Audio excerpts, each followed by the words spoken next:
ఈ వారం share market లో జోరు తగ్గింది. ఈ రోజు గురువారం కూడా స్టాక్ మార్కెట్ ఫ్లాట్ గానే ప్రారంభమైంది. 4 ప్రధాన సూచీల్లో 3 నష్టాల్లోనే మొదలుపెట్టాయి. ట్రేడింగ్ స్టార్ట్ అయిన అర్ధగంట తర్వాత కాస్త పుంజుకున్నాయి. మరిన్ని వివరాలు ఈ వీడియోలో చూద్దాం.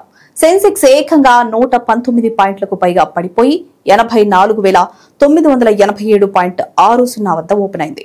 నిఫ్టీ 4 పాయింట్లు మైనస్ అయి 25,981.80తో శ్రీకారం చుట్టింది. నిఫ్టీ 26,000 పాయింట్లు లోపే ప్రారంభం కావడం నవంబర్ తర్వాత ఇదే తొలిసారి. నిఫ్టీ బ్యాంక్ 61 పాయింట్లకు పైనే కోల్పోయి 59,287.10తో లాంచ్ అయింది. నిఫ్టీ మిడ్ క్యాప్ మాత్రం 52 పాయింట్లు పెరిగి 60,368.40 వద్ద బిగినైంది. Petronet, LNG, JSW steel, best Agrolife, Hindustan copper, Mukka proteins, Vedanta, M&M IT కంపెనీల షేర్లు లాభాల్లో కొనసాగుతున్నాయి. HUL, Biocon, IndiGo stocks value down అయింది. రూపాయి విలువ మరింత క్షీణించింది. ఇవాళ 90.42 వద్ద ఉంది.